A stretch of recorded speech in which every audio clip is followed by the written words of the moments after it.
మేడారం జాతర ప్రపంచంలోనే అతిపెద్ద గిరిజన జాతరగా కీర్తి గడించింది. ఇక్కడి వనదేవతలను దర్శించుకునేందుకు భక్తులు ఎక్కడెక్కడి నుండో తరలివస్తుంటారు. తెలంగాణ రాష్ట్రం ఏర్పడ్డాక 2014లో మేడారం జాతరను ప్రభుత్వం రాష్ట్ర పండుగగా గుర్తించింది. ఇక్కడ వనదేవతలుగా కొలిచే సమ్మక్క సారలమ్మలు ఎవరు? జంపన్న వాగు ప్రాముఖ్యం ఏమిటి? అసలు ఈ జాతరను ఇంత వైభవంగా ఎందుకు నిర్వహిస్తున్నారు వంటి సందేహాలు చాలా మందిలో ఉన్నాయి. వాటికి సమాధానాలు ఇప్పుడు మనం తెలుసుకుందాం. మేడారం జాతర ప్రపంచంలోనే అతిపెద్ద గిరిజన జాతరగా కీర్తి గడించింది. మేడారం సమ్మక్క సారలమ్మలకు వనదేవతలుగా కొలిచేందుకు కారణాలను విశ్లేషిస్తే ఒక కథ ప్రాచుర్యంలో ఉంది.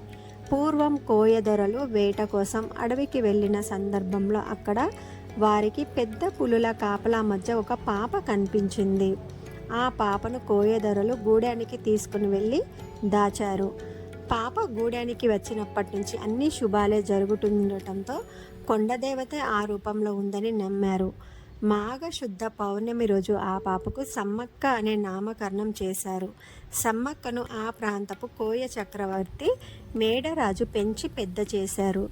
క్రీస్తు శకం 1260 నుంచి 1320 కాలంలో, అంటే కాకతీయుల ఏలుబడిలో ఇప్పటి జగిత్యాల జిల్లా ప్రాంతంలోని పొలవాసను గిరిజన దొర మేడరాజు పాలిస్తూ ఉండేవాడు. అతడు తన కుమార్తె సమ్మక్కను మేనల్లుడు మేడారం పాలకుడైన పగిడిద్దరాజుకు ఇచ్చి వివాహం చేశాడు. సమ్మక్క పగిడిద్దరాజు దంపతులకు సారలమ్మ, నాగులమ్మ, జంపన్న ముగ్గురు సంతానం కలిగారు. మేడారాన్ని పాలిస్తున్న పగిడిద్దరాజు కాకతీయుల సామంతుడు. ఆ రోజుల్లో కరువు కాటకాల కారణంగా కొన్నేళ్ల పాటు ప్రజలు శిస్తు కట్టలేదు. కాకతీయుల సామంతునిగా ఉంటూ శిస్తు కట్టకపోవడం, తన మామ మేడరాజుకు ఆశ్రయం కల్పించడం, కోయ గిరిజనుల్లో విప్లవ భావాలు నోరు పోసి రాజ్యాధికారాన్ని ధిక్కరిస్తున్నాడు అనే ఆరోపణలతో కాకతీయ సామ్రాజ్యాధినేత ప్రతాపరుద్రుడు పగిడిద్దరాజుపై సమరశంఖం పూరించాడు. ఇది గమనించిన గిరిజనులు ప్రభుత్వంపై తిరుగుబడేందుకు సిద్ధమయ్యారు. మాఘశుద్ధ పౌర్ణమి రోజున మేడారం పైకి కాకతీయ సేనలు దండెత్తాయి. ఈ క్రమంలో ములుగు జిల్లా లక్నవరం సరస్సు వద్ద గిరిజనులకు కాకతీయ సేనలకు మధ్య భయంకరమైనటువంటి యుద్ధం జరిగింది.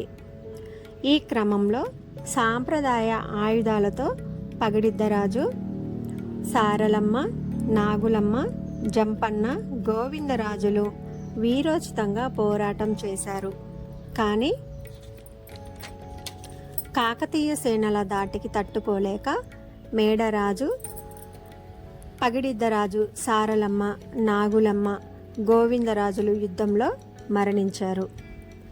వారి మరణ వార్త విన్నటువంటి జంపన్న అవమానాన్ని తట్టుకోలేక అక్కడ సంపెంగ వాగులోకి దూకి ఆత్మహత్య చేసుకున్నాడు. అప్పటి నుంచి సంపెంగ వాగును జంపన్న వాగుగా పిలుస్తారని చరిత్రకారులు చెప్తారు.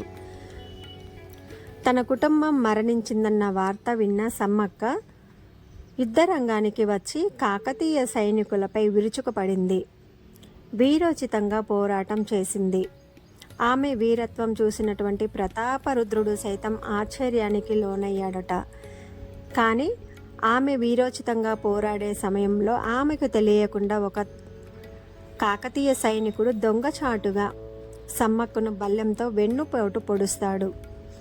ఆ గ్రామంలోనే మేడారం గ్రామానికి ఈశాన్యంలో ఉన్న చిలకల గట్టుకు వెళ్ళి ఆమె అదృశ్యమైపోయిందని చెప్తారు. ఆ తర్వాత చెట్టు కింద ఓ పుట్ట దగ్గర కుంకుమ భరిణ కనిపించిందట.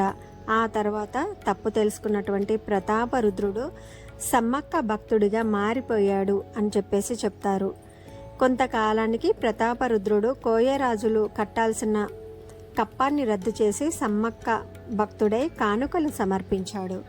2 ఏళ్లకోసారి జాతర నిర్వహించాలని ఆదేశాలు జారీ చేశాడు. ఈ సమ్మక్క సారలమ్మల జాతర ఇలా మొదలయ్యిందనే కథ విస్తృతంగా ప్రచారంలో ఉంది. కుంకుమ బర్ణల్నే సమ్మక్కగా భావించి అప్పటి నుంచి 2 ఏళ్లకు ఒకసారి మాఘ శుద్ధ పౌర్ణమి రోజున సమ్మక్క సారలమ్మ జాతరను భక్తి శ్రద్ధలతో జరుపుకునే సాంప్రదాయం ఏర్పడింది.